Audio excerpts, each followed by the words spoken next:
Kumusta ang mga pananim natin, Domeng? Hindi ba yun nasalanta ng bagyo? Hindi naman ganong nasira ang mga pananim nating gulay. Nakita ko na hanggang dulo. May bebenta pa rin natin ang mga yun sa mataas na presyo. Ay, mabuti naman kung ganon.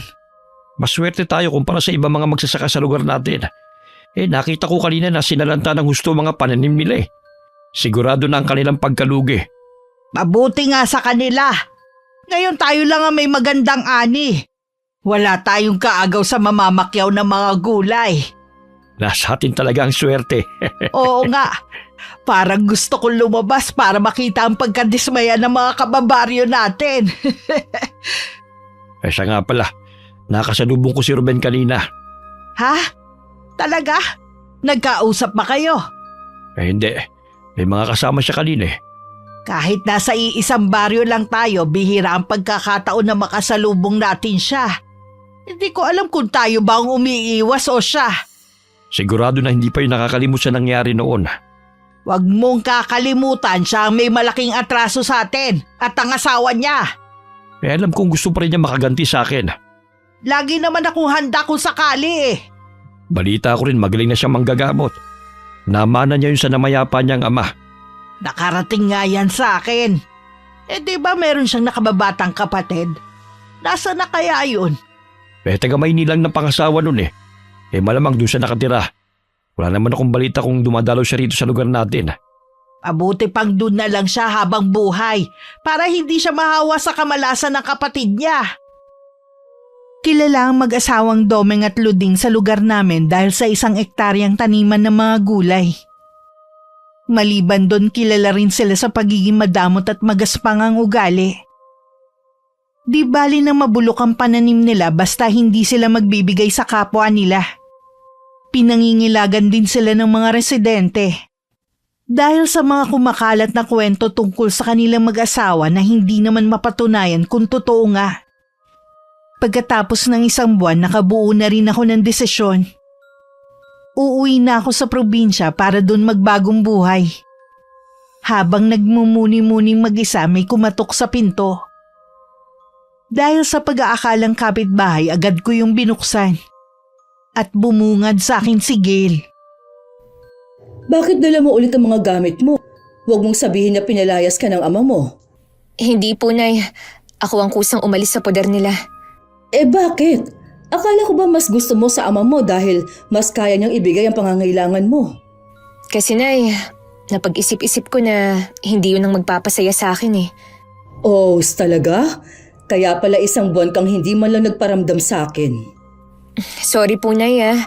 Ang totoo niyan, si Tita Claudia. Huwag mo nga mabanggit-banggit ang pangalan ng babaeng yan dito sa bahay. Ayaw po ng bagong kinakasama ni Itay na tumawag ako o magkaroon ng komunikasyon sa inyo. Iyon din po ang gusto ni Itay. Ang kapal din talaga ng mga mukha nila. Nagawa na nga nila akong lokohin . Gusto pa nilang putulin mo na ang ugnayan sa akin. Ibang klase ring kabit. Pati ang tatay mo nahawa na rin sa ugali ng babae niya. Hayaan na lang po natin sila. Ang ibig bang sabihin niyan ako ang pinipili mo, anak? Opo, Nay. Alam ko naman po na makakaya natin kahit wala na si Itay sa tabi natin. Iba pa rin kasi kapag buo ang pamilya.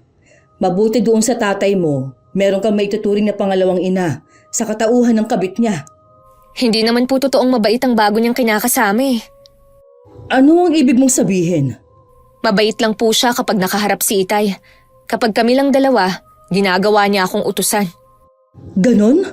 Bakit hindi mo sinusumbong sa tatay mo? Sabi niya po kasi wag akong magsusumbong dahil palalayasin niya ako.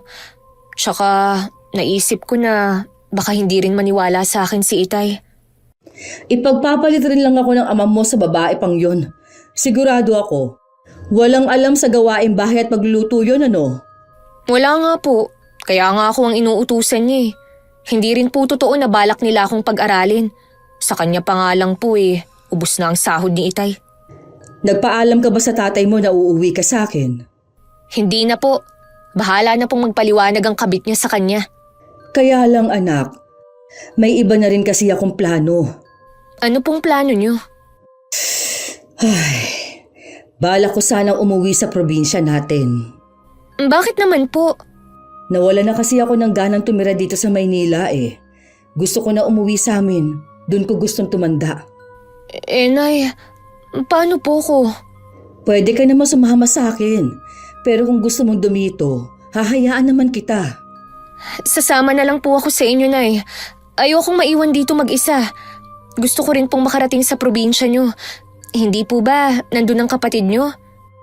Oo, ang tiyo Ruben mo. Kailan nyo po planong umuwi? Sa 1 linggo na. Muntik ko na pala kayong hindi abutan. Balak naman kitang puntahan sa bahay ng ama mo para magpaalam. Mabuti na rin na nandito ka na. Hindi ko rin kasi kayang mawalay sa iyo ng matagal. Nagtampo nga ako dahil 1 buwan kang hindi nagpaparamdam sa akin. Sorry po, Nay. Nagkamali po ako ng desisyon na sumama kay Itay. Sigurado na susugod dito ang ama mo oras na malaman niyang umuwi ka dito sa akin. Kahit po anong gawin niya, hindi na ako sasama sa kanya. Kinabukasan nga maaga pa lang pumunta na sa bahay ang dati kong asawa. Nag-usap muna kami bago niya kinausap ang aking anak. Sa huli, hindi rin naman niya nakumbinsi si Gail na sumama sa kanya. Nangako naman ng ama na padadalhan na lang siya para makapag-aral. Hanggang umalis ang ama ni Gail, hindi na ako lumabas ng kwarto. Nakaalis na ba ang ama mo? Opo, Nay. Kung magbago daw ang isip ko, bukas daw ang bahay nila anumang oras. Sinabi mo ba ang dahilan kung bakit ka umalis? Opo. Gaya ng inaasahan, hindi po siya naniwala. Ipinagpipilitan niya talaga na mabait ang bago niya. Tapos gusto pa niyang pabalikin ka sa poder nila. Baka kahit nakikita na niyang inaapi ka, hindi pa rin siya maniwala. Yun na nga po eh. Baliw na baliw nga siya sa babae niya. Sana lang kapag nagkasakit siya at hindi na makatrabaho, alagaan pa rin siya nito. Hindi po kaya nagayuma ang Itay?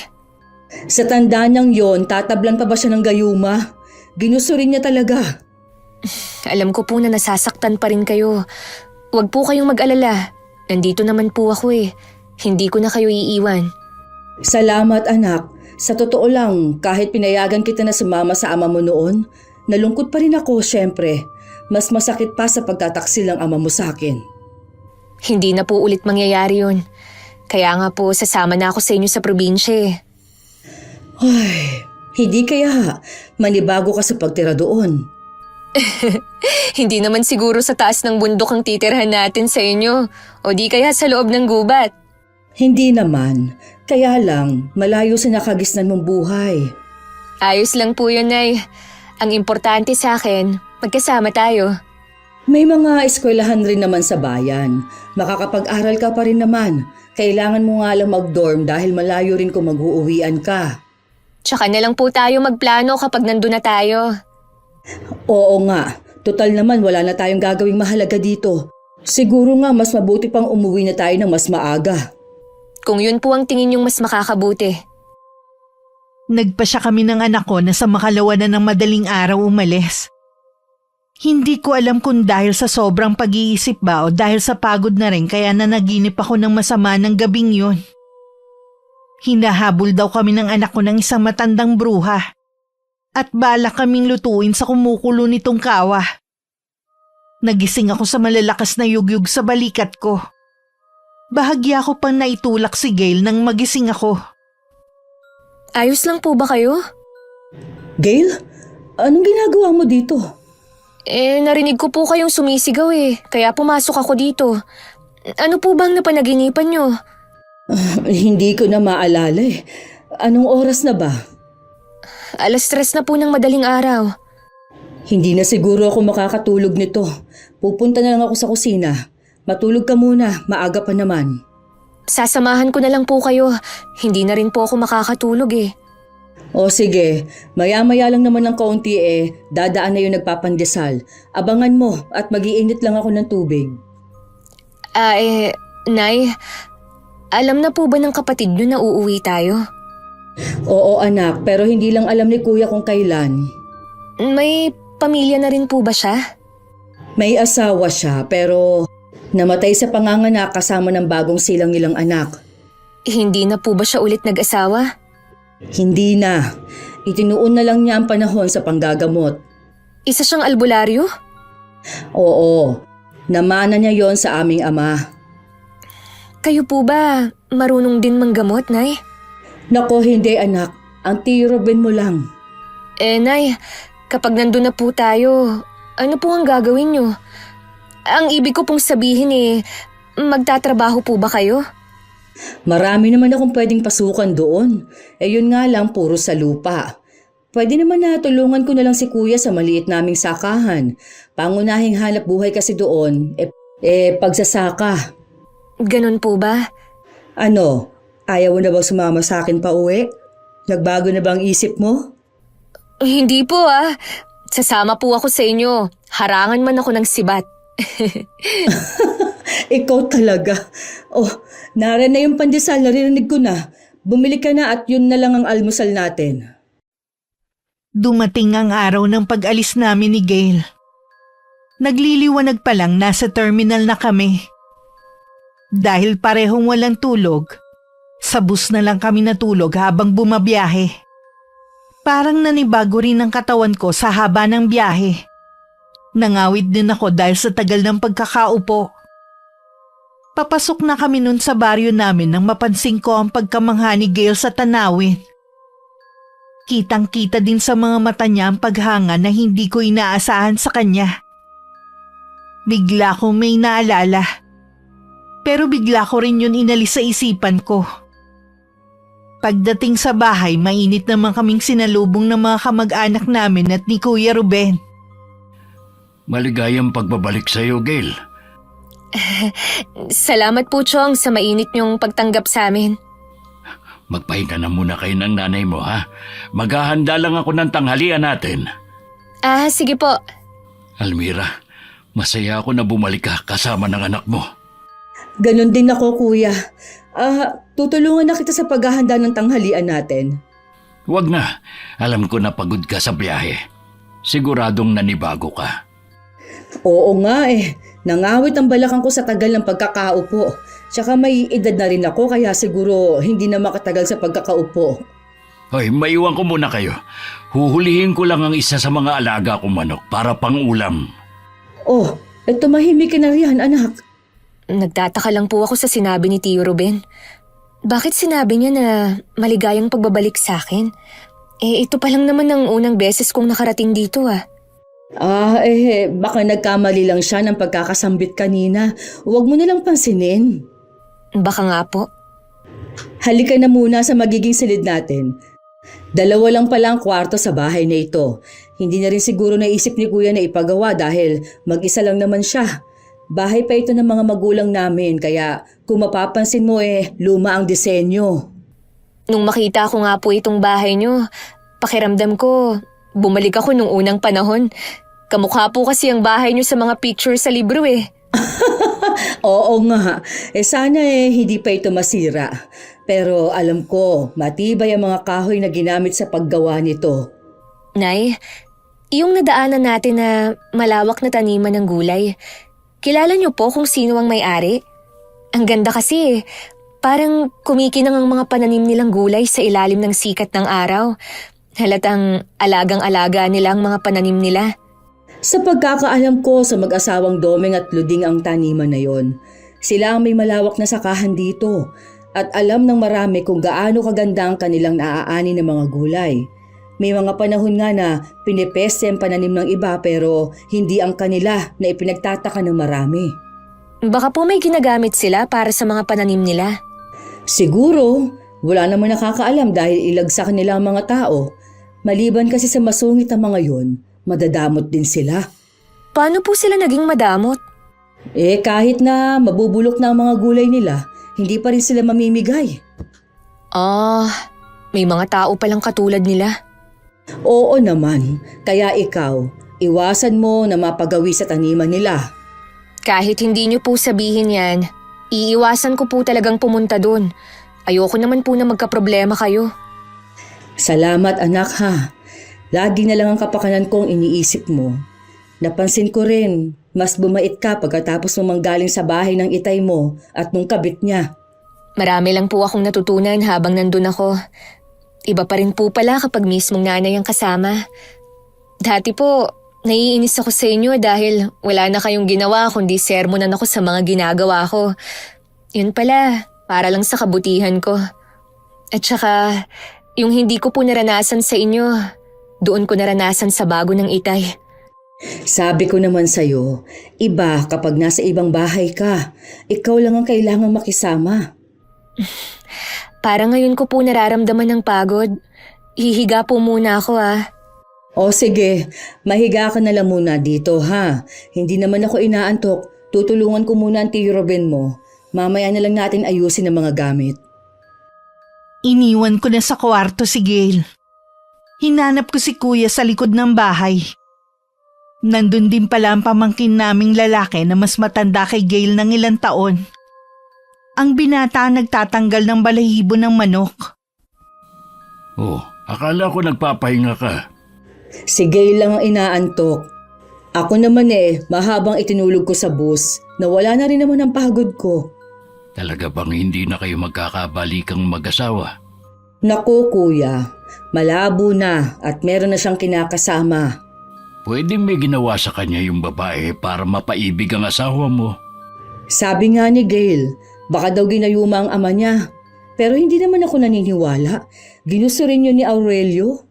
Okay siya, hindi na kita pipilitin pa kung yan ang tingin mo. Salamat nga pala kuya at tinanggap mo kami dito mag-ina.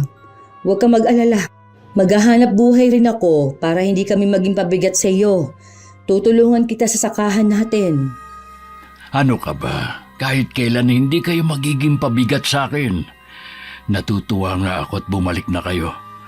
Tungkol naman sa lupa natin, mas maigi siguro na ibang trabaho na lang ang hanapin mo. Bakit naman? Huwag mong sabihin na ibinenta mo ng lupa natin. Hindi ko yung gagawin ang hindi ko pinapaalam sa'yo. Bakit nga kuya? Sumama ka sa akin. Meron akong ipakikita sa'yo. Nauna naglakad si Kuya Ruben, sumunod naman ako sa kanya. Hanggang marating namin ng lupang sakahan na pamana ng mga magulang namin. Nang makita ang lupa namin, hindi ko na napigilan na magtaka. Wala kasi ni isang nakatanim. Nagmistula yung disyerto. Anong nangyari sa lupa natin? Ay, ilang taon ng ganyan ang lupa natin. Para bang isinumpa. Kalaunan, namamatay ang lahat ng tinatanim ko. Ilang beses ko nang sinubukang magtanim pero lagi lang hindi umaabot sa anihan. Malaking pera na rin na nalulugi sa akin kaya tinigil ko na muna. Magaling ka naman magsasaka kaya nakapagtataka nga. Samantalang mataba naman ang lupa natin noon. Alam ko na may kinalaman ng mag-asawang yon kung bakit nagkaganito ang lupa natin. Kaya nga lang, wala akong ebidensya.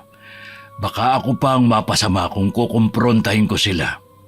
Tuso din ang mag-asawang yon kuya. Mahirap na silang kalabanin. Naniniwala ako na balang araw, matatanggal din ang maskara nila at malalaman ng mga tao ang tunay nilang katauhan. Napakatagal ng panahon, pero wala pa rin nakakatuklas sa tunay nilang pagkatao. Ayokong isipin na mawawala tayo sa mundong ito na... Huwag mong sabihin yan, Almira. Hindi ako mamamatay na hindi na ibubunyag ang matagal na nilang lihim. Igaganti ko pa ang asawa ko sa kanila. Ngayong nandito na ako, lagi akong nasa tabi mo kuya. Susuportahan kita sa lahat ng plano mo. Salamat sa iyo. Alam ko na maaasahan kita at lahat ng kamag-anak natin. Kuya, ipaalam ba natin kay Gail ang totoong pagkatao niya? Huwag na muna sa ngayon. Magsabi ka lang kung kailan ka nahanda. Mabait na bata si Gail at sa edad niyang 20, malawak ng pangunawa niya sa maraming bagay. Hindi rin siya katulad ng ibang kabataan na lahat ng nakikita sa mga social media gustong gayahin at makipagsabayan. Nakikita ko ngayon sa kanya. Salamat sa paghubog para maging mabuting tao si Gail. Bago kami bumalik sa bahay, muli kong inilibot ang paningin ko sa lupa namin. Naroon ang pagkadismaya. Pero wala na akong magagawa sa problemang yun. Nang kakain na kami ng tanghalian, ginising ko na si Gail. Pinagsaluhan naming tatlo ang masaganang tanghalian ng araw na yun. Isang linggo na kaming naroon nang maisipan kong magluto ng kakanin at saka ibenta. Natutunan ko ang pagluluto nun nung buhay pa ang aming ina. Katatapos ko lang nun magluto nang dumating naman si kuya galing sa panggagamot. Kumusta ang pasyente mo? Magaling na siya. Mabuti na agapan. Ano ang naging sakit niya? May kumukulam daw kay Darwin. Ayaw pa ngang maniwala eh. Sinabihan ko lang mauubos ang pera niya pero hindi siya gagaling sa mga doktor. Mabuti na kumbinsi mo na magpagamot sa'yo. Ikinumbinsi siya ng nanay niya. Nahawa na kasi sa asawang taga-syudad kaya nag-iba bigla ang paniniwala. Sino kaya ang gumawa nun sa kanya? Ang matandang mag-asawa. Kararating lang ni Darwin dito kasama ng asawa. Siguro nakursunodahan lang ng mga yun. Hindi kaya ganun din ang gawin nila kay Gail kapag natsyempohan nilang makita? Hindi nila magagalaw si Gail. Lagi mong bilinan na huwag tatanggalin ng suot na kwintas. Yun ang magsisilbi niyang proteksyon. Oy, nasan nga pala siya? Kasama ng pamangkin nating si Lenlen, ipinadala ko yung isang bilaong suman kina Aling Diday. Mabuti natatandaan mo pa rin kung paano gumawa ng kakanin. Hindi na yun mawawala sa sistema ko.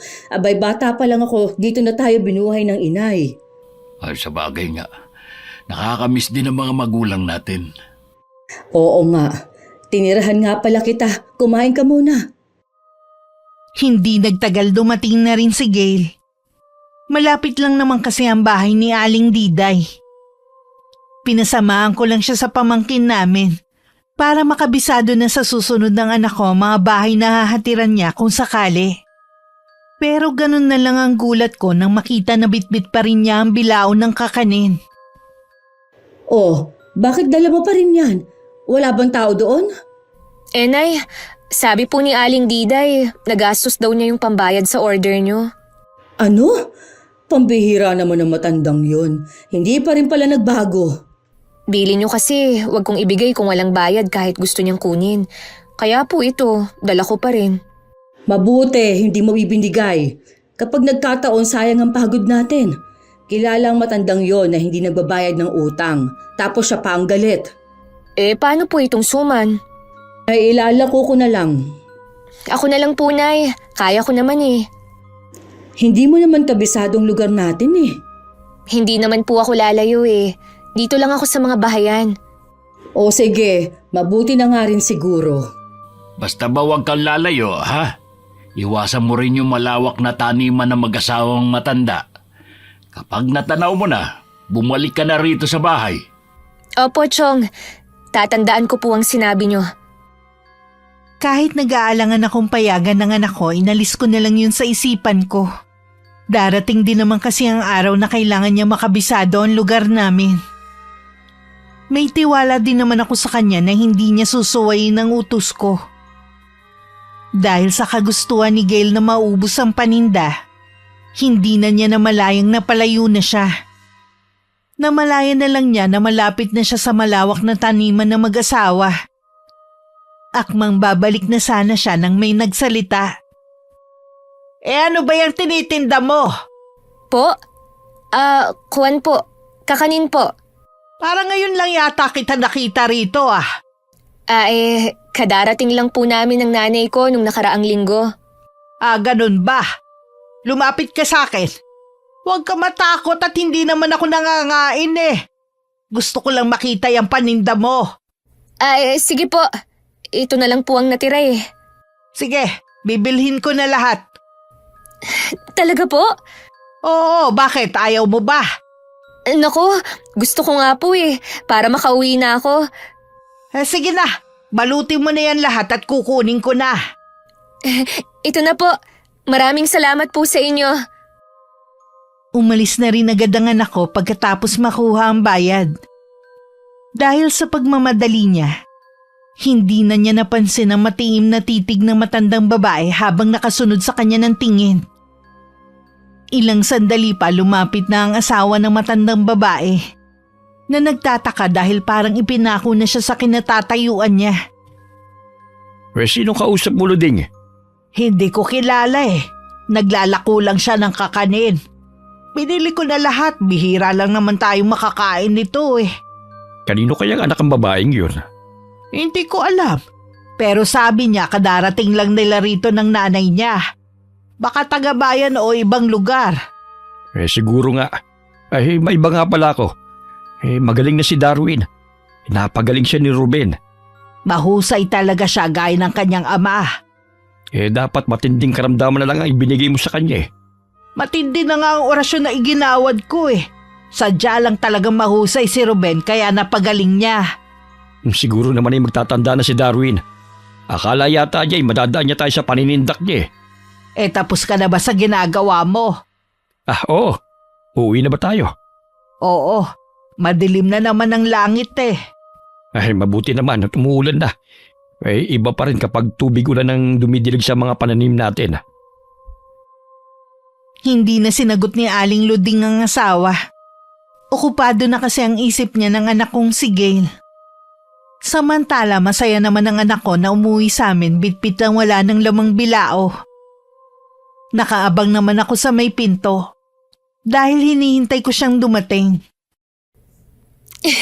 Inay, nakaubos po ako ng paninda. Mabuti naman. Kanina pa kita hinihintay eh. Nag-aalala kasi ako na baka abutan ka ng ulan. Hanggang saan ka umabot sa paglalako mo? Bago po doon sa malawak na taniman ng mag-asawang sinasabi nyo. Ay, salamat naman at hindi ka umabot doon. Nay, maliban po sa pagiging madamot ng mag-asawa, ano pa po ba ang ugali nila? Pakiramdam ko kasi parang meron pa kayong hindi sinasabi. Mula pa noon, kilala na namin sila. May iba pa silang sekreto na kami lang ni Kuya Ruben ang nakakaalam. Ano pong sikreto na yun? Tsaka ko na lang sasabihin sa'yo. Sa ngayon, huwag ka na munang mag-usisa. Sige po. Sige na, magmerienda ka na muna sa kusina. Kakausapin ko lang ang tiyo Ruben mo, ha? Iniwan ko na ang anak ko at saka tinungo ang likod bahay. Kung saan nabala si Kuya Ruben sa pagsasalansa ng mga panggatong. Tinulungan ko na siya para mapabilis ang ginagawa niya. Salamat. Sakto pumapatak na ang ulan. Dumating na ba si Gail? Oo, kararating lang niya. Masaya nga dahil nakaubos siya ng paninda. Baka malibang siya sa paglalako ng kakanin. Wala namang masama, basta hindi lang siya lalayo. Nag-uusisa na nga lang siya tungkol sa mag-asawa. Malakas kasi ang pakiramdam ng batang yun eh. Ano naman ang sinabi mo sa kanya? Hindi ako pwedeng magsinungaling sa anak ko. Kaya sinabi ko na lang na tsaka ko nasasabihin sa kanya. Sa tingin ko, kuya, ikaw dapat na magtapat sa kanya. Hindi ko alam kung kaya kong sabihin sa kanya. Nasa tabi mo naman ako lagi eh. May karapatan din naman si Gail na malaman na ikaw ang kanyang ama. Huwag na muna natin yung pag-usapan. Tara na sa loob. Naiiling na lang ako habang nakatingin kay Kuya Ruben na nauna nang pumasok sa loob. Sandali ko munang pinanood ang pagpatak ng ulan. Kasabay nun ang pag-aalala ko sa nakaraan kung paano napunta sa akin si Gail. Dahil sa araw-araw ang ulan, hindi makapaglako ng kakanin ng anak ko. Nililibang na lang niya ang sarili sa pagbabasa ng mga libro. Samantala dahil sobra-sobra ang ani ng mag-asawa, nabulok na lang ang mga gulay. Minsan isang pamilya nagpapaalam na kung pwede nilang kunin ang nabubulok ng mga gulay. Binulyawan lamang sila ni Mang Dome. Hindi ko pinamimigay ang mga gulay na yan! Magselis na kayo dito! Wala akong pakialam kung nangihinayin ko sa mga gulay na nabubulok na! Umalis na kayo kung ayaw niyong ipahabol ko sa mga alaga kong aso! Natakot naman ang pamilya. Ang inay may karay-karay pang maliit na bata. Humahalakak naman si Aling Luding sa nakitang reaksyon ng mga to. Aliw na aliw talaga siya kapag meron nasisindak sa kanila. Pambihira talaga ang mga tao ngayon. Gusto lahat na lang hingin. Wala akong pakialam kung kahapon pa sila hindi kumakain. Hindi na natin problema yon. Kaya nga Sa susunod, pakawalan mo ang mga alaga natin para magbantay sa mga taniman. Napapansin ko kasi na marami ngayong dayo sa lugar natin eh. Baka mamaya maulit na naman ang dati. Huwag ka mag-alala. Oras na magkamali sila ng pasok sa lupa natin, magiging pataba sila. Mukhang masaya kayata ngayon kahit may mga taong pasaway na nagpupunta dito sa atin. Malaki rin kasi ang pinagbentahan natin ng mga gulay eh. Mabuti naman kung ganon. Teka nga lang, meron na namang mga pasaway na papunta rito. Mga bata naman. Napakakulit talaga ng mga ito. Hayaan mo mga alaga natin ang humabol sa kanila nang magtanda sila. Magiging aral na sa kanila ito sa mga magulang nila. Kasalukuyan kaming kumakain noon nang may tumawag kay Kuya Ruben. Kailangan daw ang kapatid ko para gamutin ng 3 binatilyo. Agad namang sumama si Kuya at hindi na nakapagpaalam sa amin. Naiwan naman ang mga tanong sa isip namin kung ano ang nangyari sa mga binatilyong yon. Gabi na po na Wala pa rin si Chong. Oo nga. Iniisip ko nga baka malala ang nangyari sa 3 binatilyo na kailangan niyang gamutin. Ano kaya ang nangyari sa kanila? Malalaman natin kapag nakauwi na si Kuya. Kung inaantok ka na, pwede ka naman na matulog. Ako na lang maghihintay. Hindi pa naman ako inaantok, Nay. Sasamahan ko na po kayo sa pag-aantay para hindi kayo mainip. May kumakatok po. Baka si Chong na yan. Ako na ang magbubukas ng pinto. Bago ko tanggalin ang pagkakalak ng seradura ng pinto, tinanong ko muna kung sino ang nasa labas. Nang masiguro kong si Kuya Ruben nga, pinagbuksan ko na siya. Napansin ko agad ang mga bakas ng dugo sa damit ni Kuya at pagkahapo sa mukha niya. Pasensya na kayo kung napuyat kayo sa paghihintay sa akin. Ayos lang Kuya. Hindi pa naman kami inaantok ni Gail. Oh, kumusta ang 3 binatilyo? Malala ang isa sa kanila. Malalim kasi ang sugat niya sa tiyan. Hindi katulad sa 2 na sa may braso at binti lang. Ano bang nangyari sa kanila? Nilapa sila ng mga alagang aso ng mag-asawa. Ha? Paano nangyari yun? Ibig ko sabihin, ano bang ginagawa nila sa teritoryo ng mag-asawang yun? Nangangalakal lang naman ang 3 binatilyo. Malayo naman daw sila sa lupa ng mag-asawa. Kaya gano'n na lang daw ang gulat nila nang bigla na lang sumulpot yung 3 malalaking aso at hinabol sila. Siguradong sinadya yun ng 2 matanda na yon. Ang sama talaga nila. Hindi na sila naawa sa mga bata. Kanina sinugod ng mga kamag-anak ng 3 ang kanilang bahay. Ang sabi daw sa kanila, gusto daw magnakaw ng 3 binatilyo na tinanggi naman ng 2. Pinupulot lang daw nila ang mga basyo ng bote sa daan para ibenta. Mas naniniwala ako sa mga bata. Kilala sila na likas na mababait at masisipag sa pag-aaral. Naaawa ako sa mga batang yon. Kung meron lang sana akong maitutulong sa kanila. Kailangan nila ng dasal. Lalo na si Carl na malala ang lagay.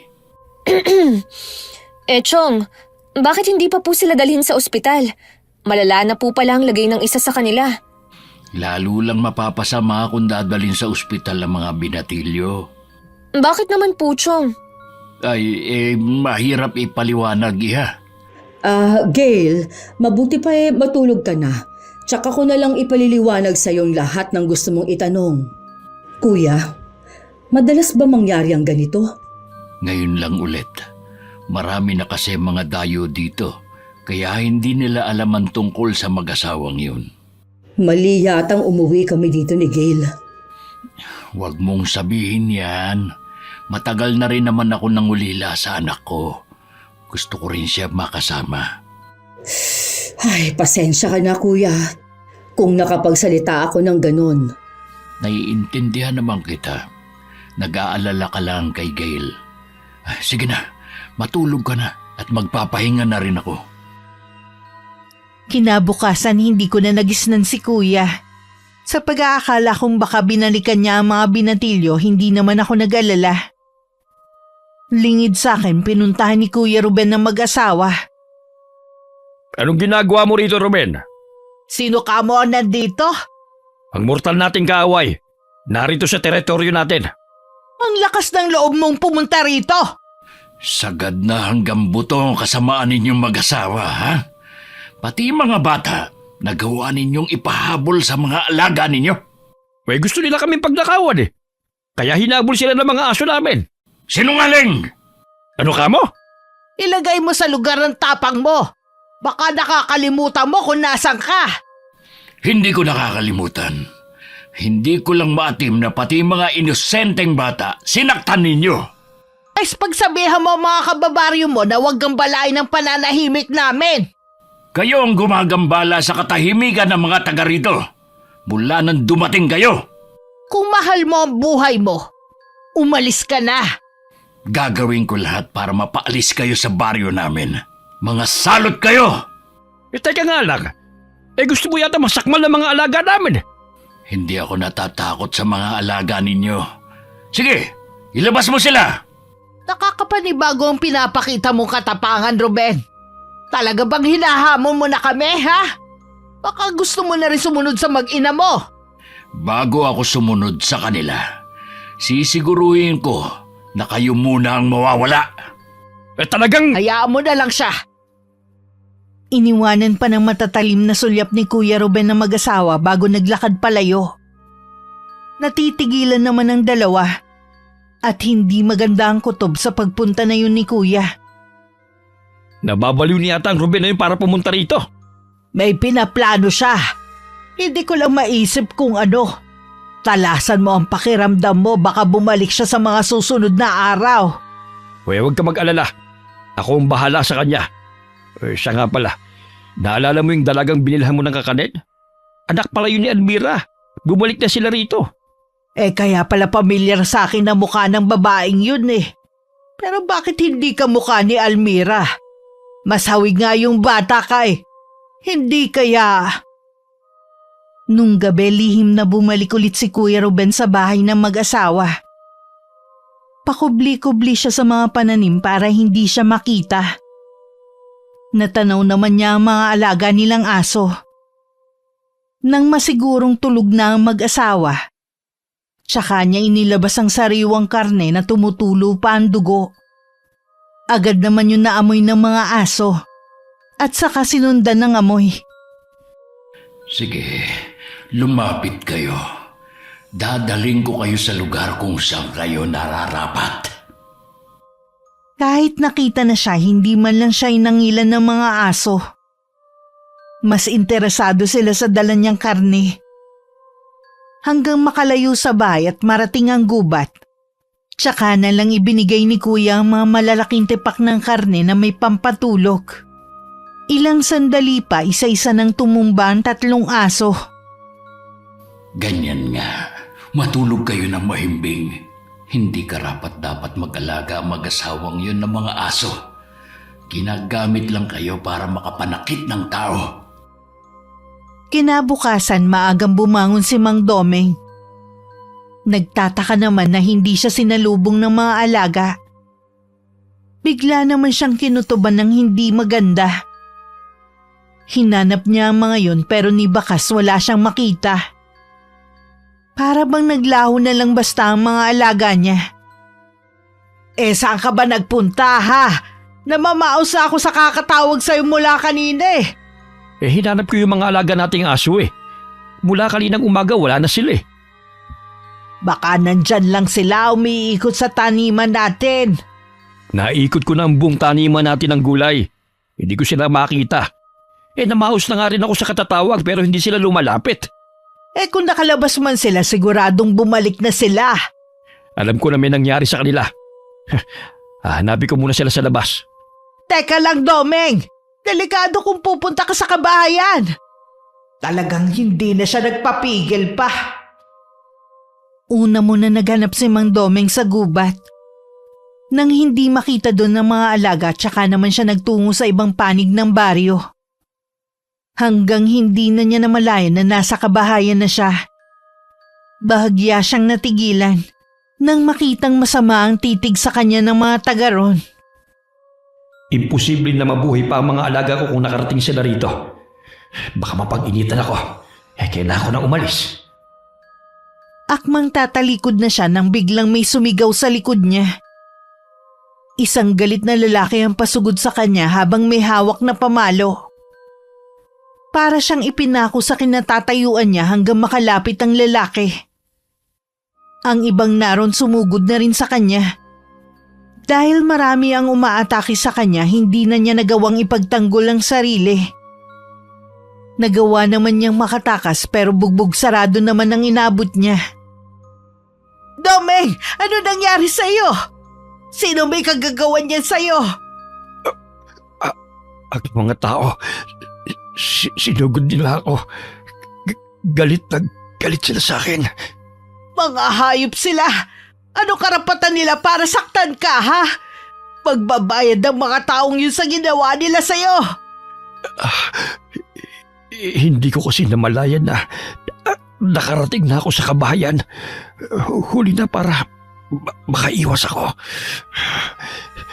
Yung isang lalaking sumugod sa akin, ama ng isa sa mga binatilyong sinakmal ng alaga natin. Kasalanan din naman nila kung bakit nangyari yun sa mga anak nila eh. Hindi nila bantayan para hindi nakakarating sa mga lugar na bawal sila.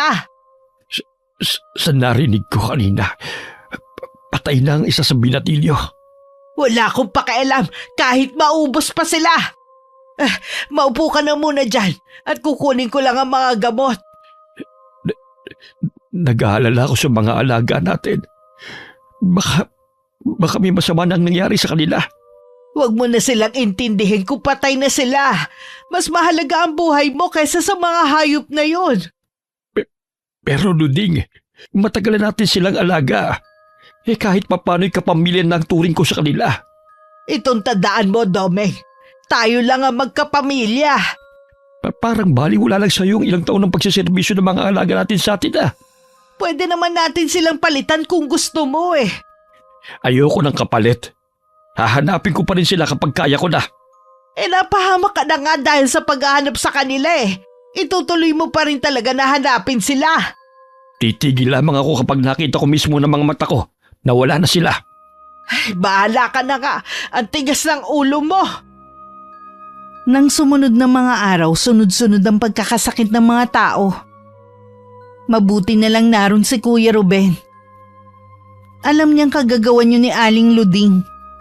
Dahil gusto nitong ipaghiganti ang asawa na binugbog ng mga tao. Mabuti pa kuya, magpahinga ka naman. Bumabagsak na ang katawan mo sa matinding pagod dahil sa panggagamot mo. Hindi ko pwedeng talikuran ng mga nangangailangan ng tulong ko. Kaya lang kuya, kalusugan mo naman ang nalalagay sa alanganin. Ayos lang, basta makatulong ako. At isa pa, hindi ako basta pababagsakin na matinding pagod lang. Kumain ka na muna kuya para makabawi ka ng lakas mo. Iniwan ko muna si Kuya Ruben at pinuntahan si Gail sa labas ng bahay. Naabutan ko siyang tulala at parang malalim ang iniisip. Kinalabit ko siya at bahagya pa siyang nagulat. Nakakagulat naman kayo, Nay. Natulala ka na kasi dyan. Nandito po kanina si Mang Domeng. Ha? Nasaan na siya? Umalis na po siya. Meron ba siyang sinabi sa'yo? Hinahanap po niya ang mga alaga niya. Bakit naman niya dito hahanapin? Hindi ko rin po alam eh. Pero sabi niya, alam niyang si Chong lang ang pwedeng gumawa nun. Nambintang pa talaga siya. Pasalamat siya at hindi akong nakausap niya, kundi makakarinig siya ng maaanghang na salita sa akin. Nay, meron pa siyang sinabi eh. Kung hindi daw natin ilalabas ang mga alaga niya, matutulad daw tayong lahat sa mag-ina ni Chong. May kinalaman ba sila sa pagkamatay ng pamilya ni Tio Ruben? Ay, siguro wala namang masama kung pahapyaw mo nang malalaman ang nangyari noon. Sila nga ang pumatay sa asawa ni Kuya sa pamamagitan ng kulam. Talaga po? Kaya hanggat pwede, iwasan mo sila. Tara na sa loob ng bahay. Pinapasok ko muna si Gail sa kwarto namin. At saka ko binalikan si Kuya na tamilmil na kumakain sa kusina. Sinabi ko rin na nakausap ni Gail si Mang Domeng at hinahanap ang mga alaga niyang aso. Talagang pumunta pa siya rito? Magtapat ka nga, kuya. May kinalaman ka ba sa pagkawala ng mga alaga niyang aso? Oo. Kinuha ko ang mga alaga nila para hindi na maulit ang nangyari sa mga binatilyo. Kaya pala sigurado siyang ikaw ang kumuha sa mga alaga niya. Nasaan ang mga aso? Pasalamat sila hindi ko pinatay ang mga alaga niya. Hindi nila kasalanan na ganoon ang kanilang ugali. Walang dapat sisihin kundi ang mga amo nila. Nasaan na nga ang mga aso kung hindi mo sila pinatay? Itinali ko muna sila pansamantala sa lupang pag-aari natin. Sa oras na malaman nila na ikaw ang nasa likod ng pagkawala ng mga alaga nila, siguradong gaganti ang mga yun. Hindi nila yun malalaman. Sa susunod na bumalik siya, huwag niyo nang haharapin. Ako na ang bahala sa kanya. Alam na pala ni Gail ang tungkol sa pagkatao nila. Sinabi kasi ni Mang Doming na matutulad tayo sa mag-ina mo kung hindi ilalabas ang mga aso niya. Mabuti na rin sigurong malaman niya ang tungkol sa mag-asawang yon para maiwasan niya hanggat maaari. Balak ko na rin ipagtapat sa kanya kung ano ang tunay naming relasyon sa mga susunod na araw.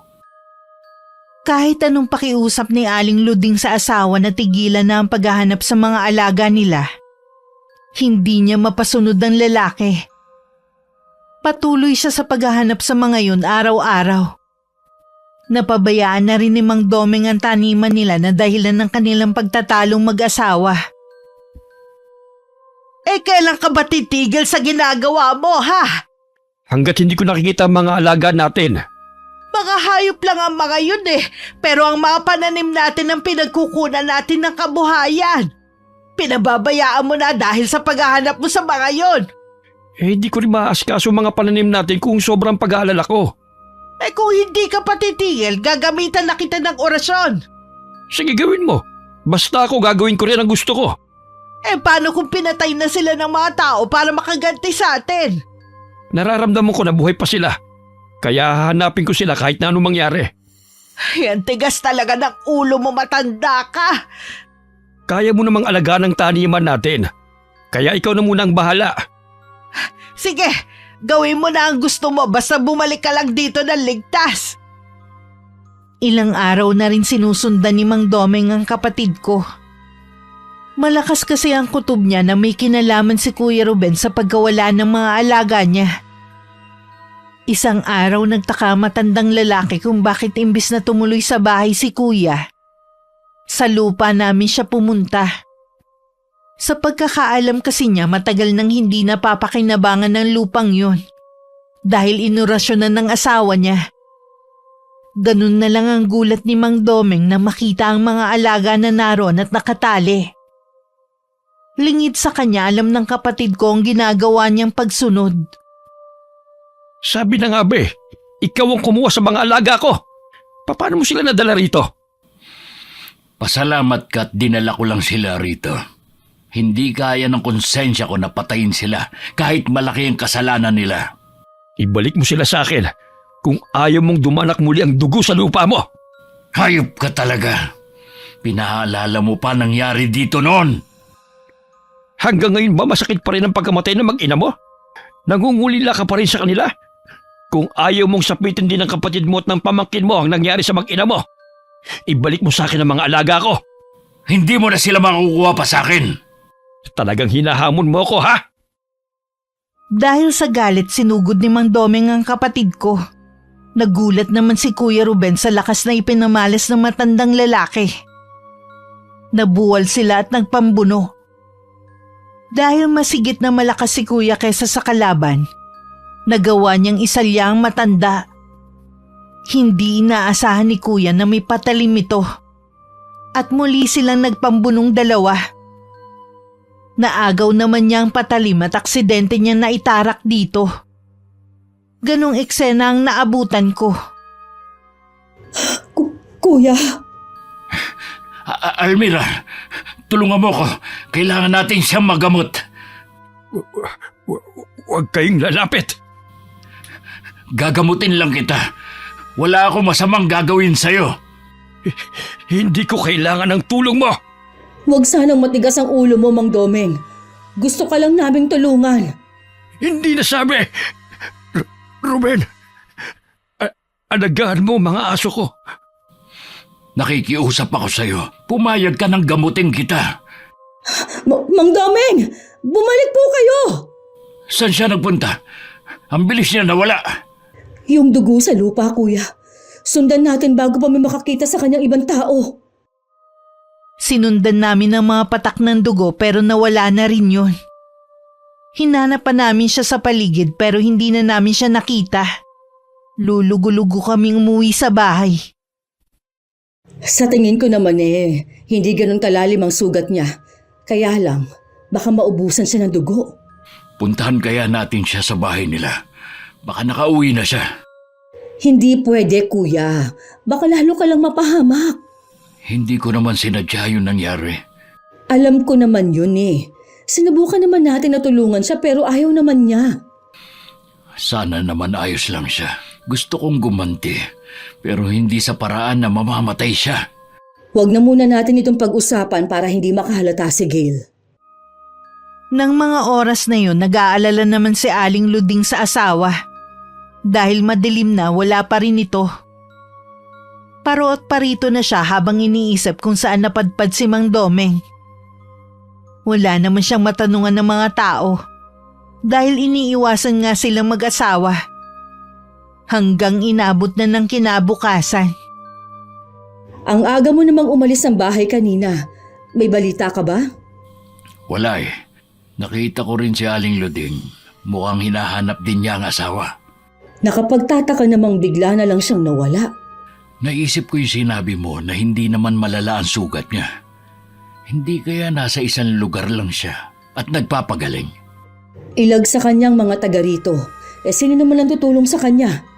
Tama ka dyan. Sumasakit tuloy ang ulo ko sa kakaisip. Hayaan na lang natin ang pangyayari. Hintayin na lang natin kung kailan siya lilitaw. Oo nga. Baka maganda rin itong senyales na mapaalis natin si Aling Luding sa baryo natin.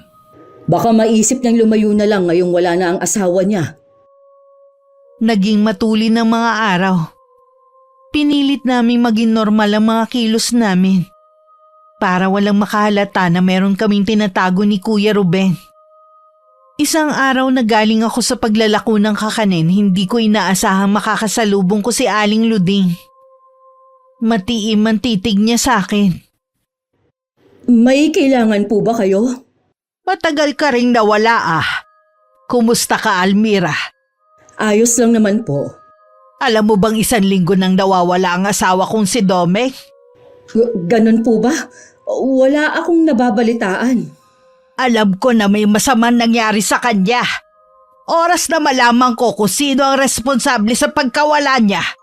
Matindi ang magiging kabayaran. Bakit niyo po sa akin sinasabi yan? Walang may ibang motibo kundi kayong magkapatid lang.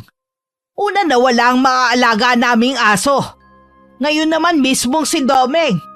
Sana naman po, bago kayo magbintang, alamin niyo muna ang posibleng dahilan ng pagkawala ng asawa ninyo.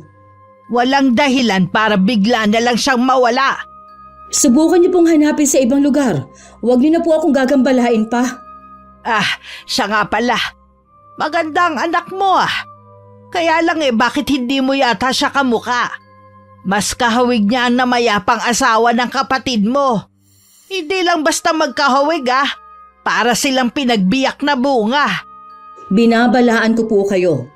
Huwag na huwag ninyong kakantiin ni dulo ng daliri ng anak ko. Bilang ina, kaya ko pong gawin ang lahat para maprotektahan lang ang anak ko. Sa tingin mo matatakot mo ko Hindi po ako nananakot lang. Sinasabi ko lang ang pwede kong gawin. Sige po, Aling Luding. Hinihintay na kasi ako ng anak ko. Alam kong meron kang itinatago. Palalaman ko rin kung ano yun. Malayo-layo na ang nalalakad ko nang lumingon ako. Pero wala na sa kinatatayuan nito si Aling Luding. Mabuti na lang masama ang pakiramdam ni Gail dahil sa buwan ng dalaw. Kaya ako na lang ang naglako ng araw na yon. Pagdating sa bahay, sinilip ko lang ang anak ko sa kwarto at nakita ko nga natutulog siya. Ilang sandali pa dumating na si Kuya Ruben. Agad kong sinabi sa kanya ang pagtatagpo namin ni Aling Luding kanina habang pauwi ako. Sa tingin ko, kuya, may alam na si Aling Luding tungkol sa pagkatao ni Gail. Natatakot ako na baka maunahan niya tayo sa pagsasabi sa kanya. Hinuhuli ka lang niya, kaya dapat kalmado ka lang kapag kaharap siya. Malaki kasi ang pagkakahawig ni Gail sa asawa mo, kaya siguro nagkahinala siya. Kukuha lang ako ng tiyempo at ipagtatapat ko na rin kay Gail ang lahat. Gawin na natin sa lalong madaling panahon. Nasaan ba si Gail? Masama ang pakiramdam niya. Nasa kwarto lang siya maghapon. Sabihan mo ko kapag nagising na siya. Dahil masama pa rin ang pakiramdam ni Gail, ipinagpaliban muna namin ng pakikipag-usap sa kanya. Kinabukasan naman maagang umalis si Kuya Ruben. Ako na nga din ang naglako ng kakanin dahil hindi pa rin maayos ang pakiramdam ng anak ko. Nang makaalis ako sa bahay, wala akong kaalam-alam na pupunta dun si Aling Luding. Kasalukuyang nasa balkonahin nun si Gail at nagpapahangin. Ano pong kailangan nyo? Sa'yo ko may sadya, iha. Sa akin po? Ngayon ako nakakasiguro na anak ka ni na Ana at Ruben. Ho? Tama po bang narinig ko sa inyo? Oo, iha. Hindi mo tunay na magulang ang mga nakalakhan mo. Hindi mo tiyuhin si Ruben, kundi ama mo. Pero, hindi ko po maintindihan. Namatay ang tunay mong ina dahil sa panganganak sa'yo. Malamang ikaw ang sinisisi ng ama mo kaya ibinigay ka niya sa kinikilala mong ina. Hindi po ako naniniwala sa inyo. Kailangan sa kanila ko mismo marinig ang sinasabi nyo. Sige, tanungin mo sila. Umalis na po kayo rito. Ayoko pong magkagulo dito sa bahay ng dahil sa inyo. Alam nyo na hindi kayo welcome sa bahay na to. Marami akong masasamang naririnig na ginagawa nyo. Siguro narinig mo kina Ruben at Almira, no? Kahit po yung ibang tao, hindi maganda ang sinasabi nila tungkol sa inyo. Sikat pala ako sa baryong to. Malayo pa lang natanaw ko na si Aling Luding nakausap ang anak ko. Kaya binilisan ko na ang mga hakbang ko para makalapit ako agad. Kulang na lang lumabas ang puso ko sa kinalalagyan nito dahil sa matinding kaba. Anong ginagawa mo dito, Aling Luding? Ang bilis mo namang umuwi, Almira. Naubos ba agad ang paninda mo, ha? Ang tanong ko ang sagutin nyo. Ano po ang ginagawa ninyo dito? Itanong mo na lang sa anak mo kung ano ang napag-usapan namin. Isa lang ang masasabi ko sa iyo, Almira. Hindi habang buhay maitatago ang sekreto ninyo. Hayaan mo ako magpaliwanag, Sige, Gail. maiwan ko na kayong Balak mag-ina, na ha? namin ipagtapat sa iyo ang Siguradong katotohanan. mahaba-haba din ang Humahanap lang kami ng pag-uusapan tiyempo. ninyo, eh. Gail, anak. Ano ang sinabi ng matandang yun sa'yo? Nay, totoo po bang hindi kayo ang Kapakanan tunay mo kong lang ina? ang iniisip niya. Si Chong at ang namatay niyang asawang Inaalala tunay niya kong mga na baka magulang. hindi kanya mapalaki na maayos Diyos nun ko. dahil sa pagkawala ng tunay mong ina ng matandang yun. Natatakot din siya na baka balikan ka Kung ng ganun. mag-asawa. Kaya kahit Totoo nga. masakit, ibinigay ka niya sa akin. Hindi ko maintindihan kung bakit kailangan gawin yun ni Chong.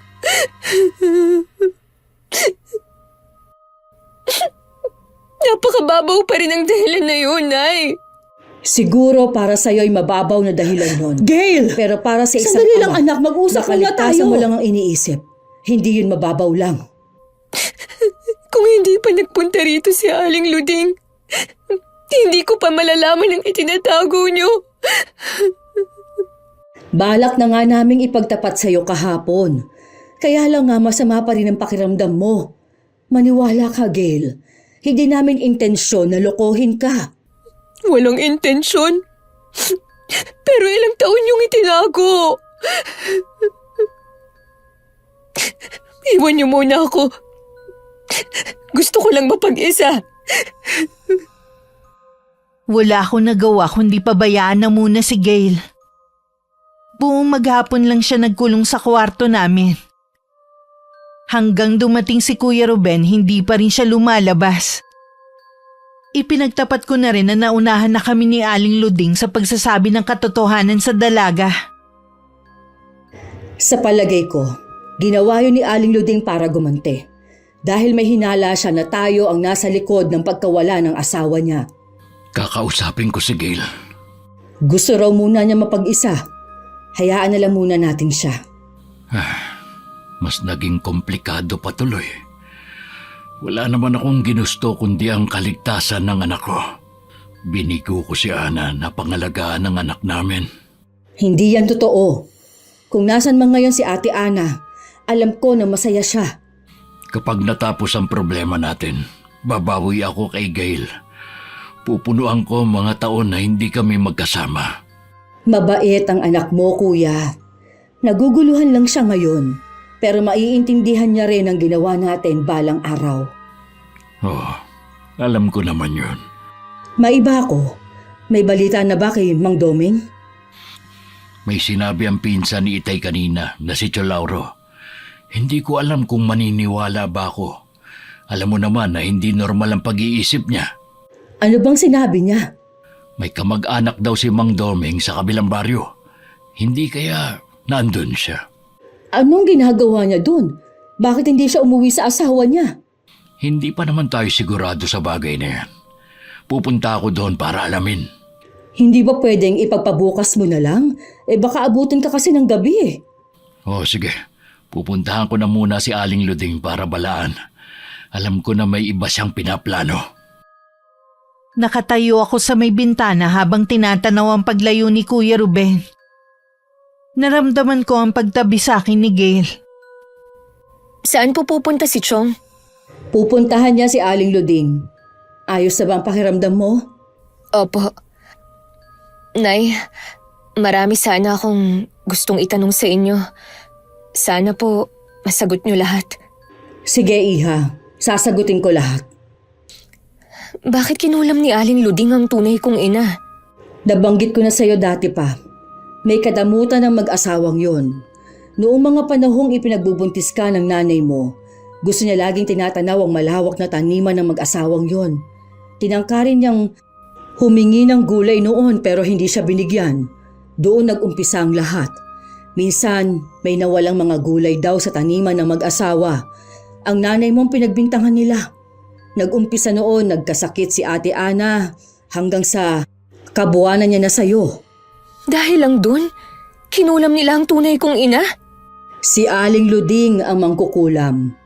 Sunod-sunuran lang sa kanya ang asawa. Gusto ka rin nilang saktan noon at bigyan ng sumpa. Mabuti na lang, mabilis mag-isip ang Kuya Ruben. Sinabi niyang namatay ka sa sinapupunan ng nanay mo bago ka pa isilang. Alam ba ni Itay ng asawa niyo na hindi niyo ako anak? Oo, magkasintahan pa lang kami noon. Ipinaako ka na sa amin ni Kuya kahit masakit. Basta mailayo ka lang namin dito. Kung alam mo lang ang paghihirap ng ama mo nang kunin ka namin. Sa palagay ko po, wala akong karapatang magalit sa inyong lahat. Lahat po kayo, minahal ako eh.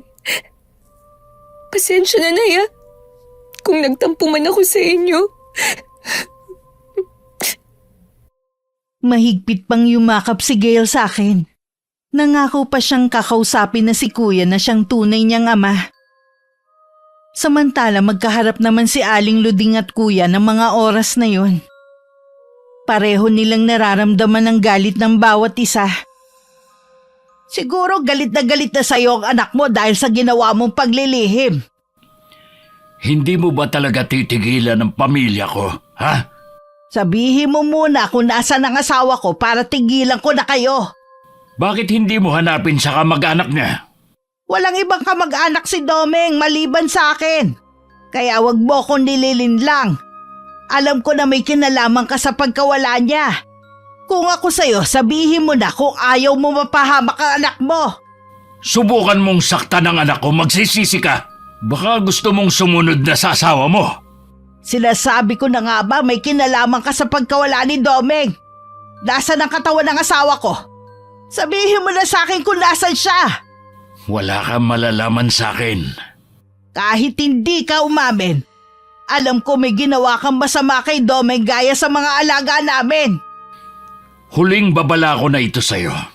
Tigilan mo na ang pamilya ko. Wala ka ng kakampi ngayon, mag-isa ka na lang. Kung ayaw mong sugurin ka ng taong bayan dito, piliin mo na dapat ang maging mabuti.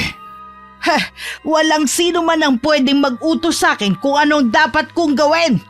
Lalo ka na! Nasa iyo na kung makikinig ka. Yun lang naman ang sinadya ko. Nagngingit-ngit naman ang kalooban ni Aling Luding habang nakasunod ng tingin sa kapatid ko. Dahil sa pagkawala ng asawa, tuluyan na nitong napabayaan ang taniman nila. Kung dati luntian ang kapaligiran nila, ngayon wala nang kasigla-sigla ang buong taniman. Namatay na ang lahat ng mga pananim. Nasaan ka na, Domeng? Ano ba talaga ang totoong nangyari sa'yo? Sino ang tinutukoy ni Ruben na kamag-anak mo? Alam ko lahat sila tinalikuran mo para sa akin. Bumalik ka na sa akin. Nang makauwi si Kuya Ruben sa bahay, mahigpit siyang sinalubong ng yakap ni Gail. Napagtanto agad ng kapatid ko na tanggap na siya ng anak. Parehong umiiyak ang mag-ama na magkalas sa pagkakayakap. Salamat, anak. Napatawad mo na rin ako. Wala naman po kayong ginawang kasalanan sa akin eh. Siguradong matutuwa ang nanay mo nito. Gusto ko po sanang makita ang puntod ng tunay kong ina. Dadaling kita sa kanya sa mga susunod na araw. Ngayong okay na kayo mag-ama, matatahimik na rin tayo. Hanggat nariyan si Aling Luding, hindi tayo matatahimik at magiging masaya. Si Mang Domeng lang naman ang makakapagpatahimik sa kanya. Nasaan na nga kaya ang asawa niya? Hindi ko maintindihan. Kung buhay siya, bakit hindi siya nagpapakita? Kahit ako nahihiwagaan din sa nangyayari. Hanggat hindi siya nagpapakita, tayo ang pag-iisipan ng masama ng matandang babae na yun. Bukas ng umaga, aalis ako. Mag-iingat kayo ni Gail. Huwag ka na munang maglako bukas. Sige kuya, mag-iingat ka sa pupuntahan mo. Maaga pa lang umalis na si Kuya Ruben. Kami naman nanatili sa loob ng bahay. Sakay ng lumang jeep na tuntun ng kapatid ko ang maliit na sityo. Ayon sa napagtanungan niya, puro mahihirap lang ang mga naroon. At iilan lang ang naroon na pamilya. Natuon ang paningin niya sa isang kubo. May isang lalaki kasi na kahit nakatalikod, pamilyar sa kanya. Dahan-dahan ang ginawa niyang paglapit. Mang Domeng? Ruben? Anong ginagawa mo rito? Paano mo ko natuntun sa lugar na ito? Nabanggit ng pinsan ni tatay na may kamag-anak ka rito. Noong una hindi ako naniniwala. Nagbabaka sakali lang naman ako. Si Lauro nagsabi sa'yo? Hindi ko alam na maaalala pa niya kahit tinakasan na siya ng bait. Sabihin mo nga, kayo ba may kagagawan kung bakit nasiraan ng bait ang pinsan ng itay? Si Luding may kagagawa ng lahat. Ginamitan niya si Lauro ng isang uri ng kulam na kung tawagin ay palipad hangin. Bakit niya ginawa sa tiyuhin ko ang bagay na yun? Natuklasan kasi ni Lauro ang pinakaiingatan na sikreto ni Luding. Kaya nga may kumalat na haka-haka tungkol sa kanya noon. Mabuti na lamang hindi lahat naniwala at kusa na lamang namatay ang balita tungkol sa pagiging mangkukulam niya. Lalo na nung unti-unting nasiraan ang bait ang tiyuhin mo. Ikaw, anong dahilan mo? Bakit mo pinagtataguan ang asawa mo? Alam mo bang ilang beses na siyang nagpunta sa bahay? Pauwi na sana ako nung gabing yun sa bahay. Pero habang nakasalubong ko ang mga anak kong sina Deli at Naldo, patagal na pala nila akong sinusubaybayan. Magkaroon sila ng pagkakataon na isinama na nila ako. May mga anak ka? Oo, may una akong asawa. Namatay siya bago ko naging asawa si Luding. Magaling ka na naman ha. Bakit hindi mo pa siya binabalikan? Yun sana ang bala ko. Pero merong ipinagtapat sa akin ang mga anak ko. Kaya nagbago ang isip ko. Anong pinagtapat nila sa'yo? Hindi sa sakit namatay ang una kong asawa, kundi sa kulam. Binigyan lamang niya ng sakit yon hanggang mamatay para maangkin niya ako noon. Mahal ko si Luding, pero hindi ko siya mapapatawad sa ginawa niya. Gusto ko rin makasama ang mga anak ko at apo sa mga huling taon ng buhay ko. Sa tingin ko, buo na ang pasya mo. Pero alam mo ba ang perwisyong gagawin niya sa pamilya ko? Patawarin mo ako, Ruben, kung wala akong magagawang tulong sa iyo. Ilang taon din akong naging masama. Mas masarap pa rin pala ang pakiramdam na maging mabuting tao. At isa pa, hindi na rin ako papayagan ng mga anak ko na bumalik pa o magpakita man lang kay Luding. Gusto ko na lamang napapaniwalain siya na patay na ako. Ano pa nga ba magagawa ko? Gusto mo nang magbago sa piling ng pamilya mo. Hindi na kita gagambalain pa. Masaya ako na nakita mo pa rin ang tuwid na daan. Natauhan na rin ako. Salamat sa mga anak ko. Pinagtangkaan rin pala ni Luding ang mga buhay nila. Kaya naman pinalabas siyang patay na sila. Ganun ba? Wala talagang tatalo sa kasamaan niya. Kaya nga kailangan mong ingatan ang pamilya mo. Paano? Aalis na ako. Huwag kang mag-alala. Walang makakaalam na buhay ka pa. Ruben, ang altar kung saan nag-oorasyon si Luding sa pinakalikod ng taniman ng mga mais. Baka balang araw ay makatulong yon. Salamat sa'yo. Tutuloy na ako. Parang nabunutan ng tinik si Kuya Ruben sa nalaman. Sa wakas wala ng mga katanungan na naiwan sa kanyang isipan. Masaya rin siya dahil ang inaakala niyang masamang tao mas pinili pa rin magbago. Pagdating sa amin, naabutan niya si Aling Luding habang nakikipagtalo sa akin.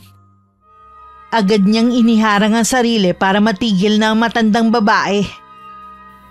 Di ba't binalaan ko na kayo na wag na manggugulo ulit sa pamilya ko?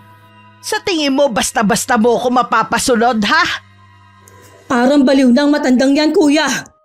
Ikaw ang mababaliw oras na hindi niyo ilabas si Domenko. Tanggapin nyo na lang na wala na siya at hindi na babalik. Hindi! Ayoko! Pwes, wag nyo siyang hanapin dito. Kahit bali-baliktarin nyo pa ang bahay namin, hindi nyo siya makikita dito. May sinabi ka na kamag-anak ni Domeng. May alam ka ba na natitira niyang kapamilya? Sinabi ko lang yon dahil ayaw nyong tumigil. Pero wala akong alam sa bagay na yon. Dapat kayo ang nakakaalam kung may pamilya pa ba ang asawa nyo. Sinasabi ko na sa'yo wala na siyang pamilya. Kaya imposible na may kumukup-kup sa kanya. Mas naniniwala ako na may ginawa kayong masama sa kanya. Kaya magtapat na kayo bago maubos ang pasensya ko sa inyo. Ako ang nauubos na ang pasensya sa inyo. Kapag hindi ka pa umalis, ipagkakalat ko sa lahat ang sikreto mo. Hindi lang yun ang gagawin ko. Hihikayatin ko rin sila na sugurin ang bahay mo hanggang mapaalis ka namin sa baryong ito. Gawin mo nang malaman natin kung sino sa atin ang mas magaling. Isa-isa pa kaming tinapunan na matalim na sulyap ni Aling Luding bago umalis. Nakahinga naman ako ng maluwag nung umalis na siya at saka na kami pumasok sa loob ng bahay. Hindi naman makapagsalita si Gail dahil sa matinding kaba. Huwag na kayong matakot. May palagay ako na hindi na siya babalik. Tay, Nay, bakit hindi na lang tayo umalis sa lugar na to? Sa Maynila na lang tayo. Sigurado, doon, hindi na tayo magugulo ni Aling Luding. Hindi ganun kadali ang sinasabi mo, Gail. Hindi basta may iwan ni kuya ang buhay niya rito sa probinsya at hindi siya sanay sa syudad.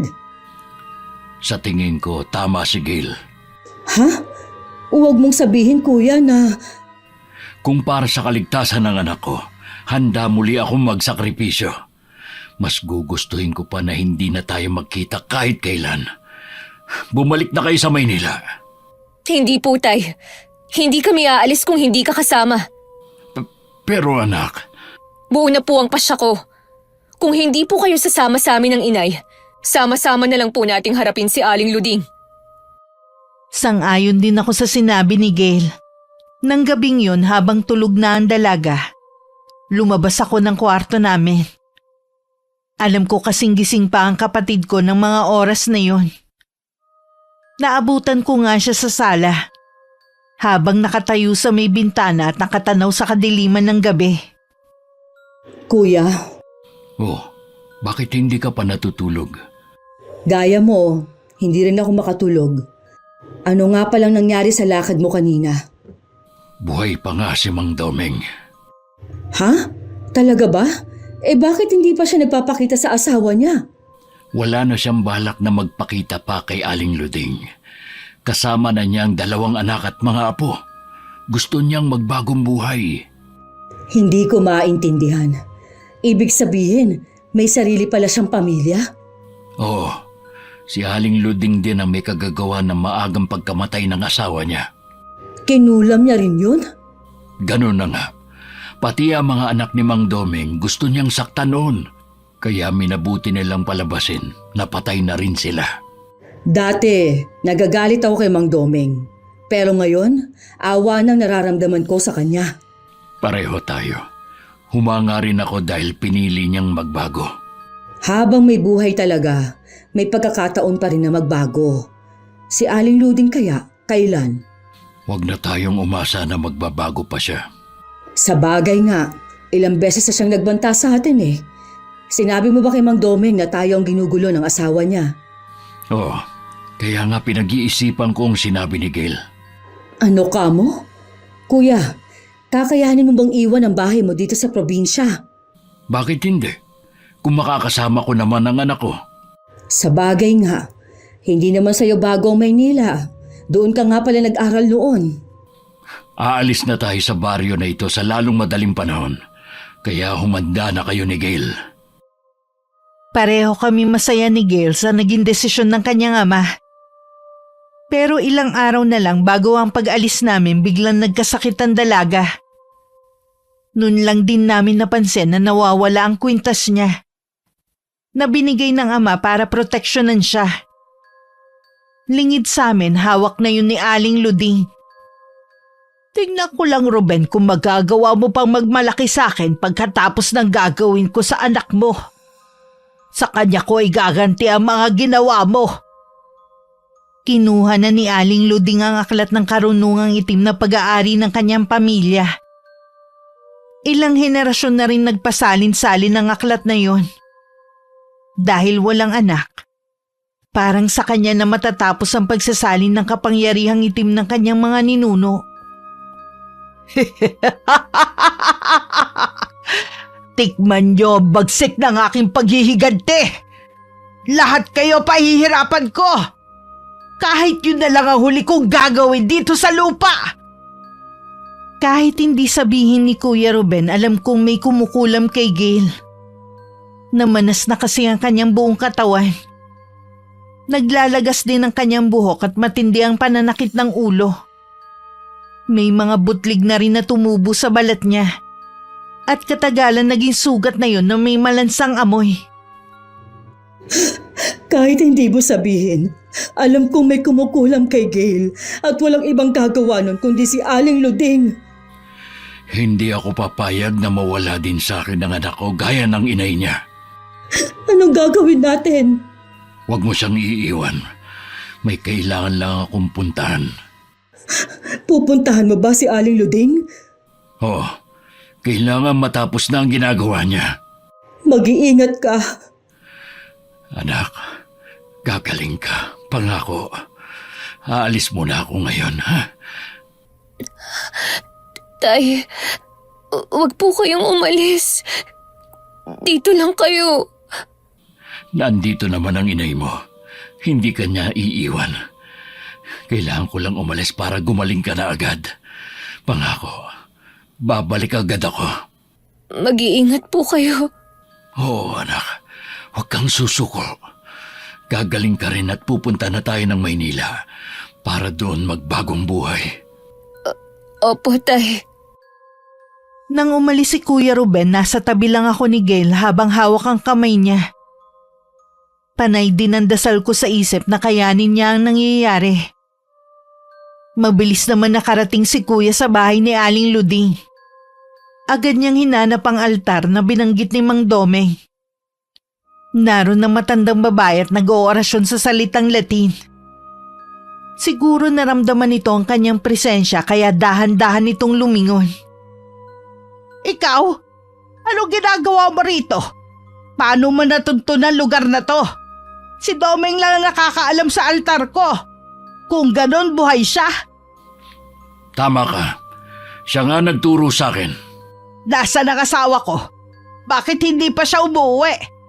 Hindi ko masasagot ang mga tanong mo. Meron kang tinatago sa akin, no? Ang mabuti pa, sabihin mo na.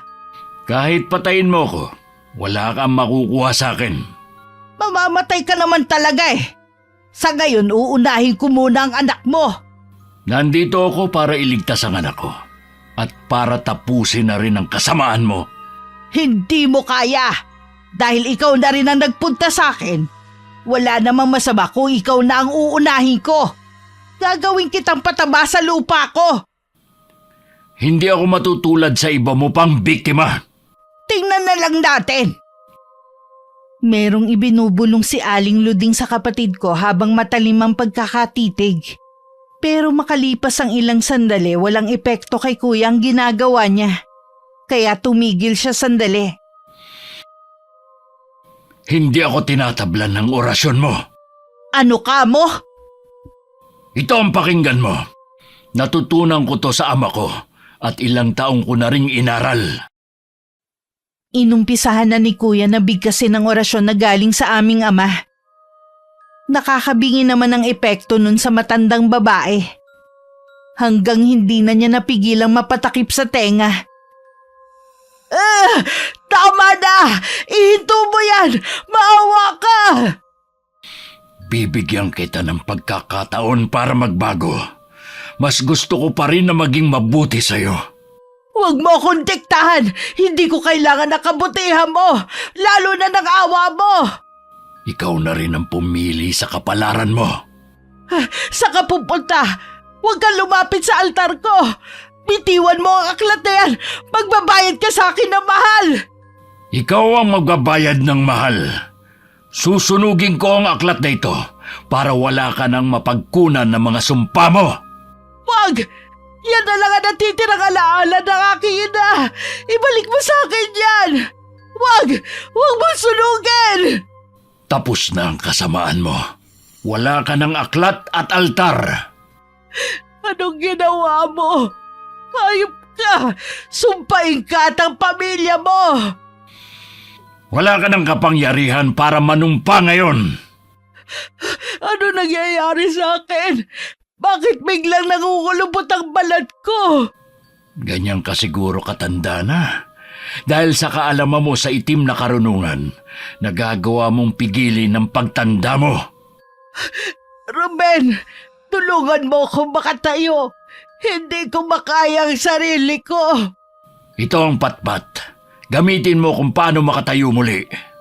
Ruben, huwag mo ko iwan dito. Tulungan mo kung makaalis dito. Ruben, maawa ka sa akin. Nagmistulang bingi si Kuya Ruben sa pagmamakaawa ni Aling Luding. Magaan na ang pakiramdam ng kapatid ko. Batid niya kasi na nabigyan na niya ng katarungan ng pagkamatay ng asawa niya. Pagdating sa bahay, naghihintay na kami sa kanya. Magaling na rin si Gail. Salamat sa Diyos at magaling ka na.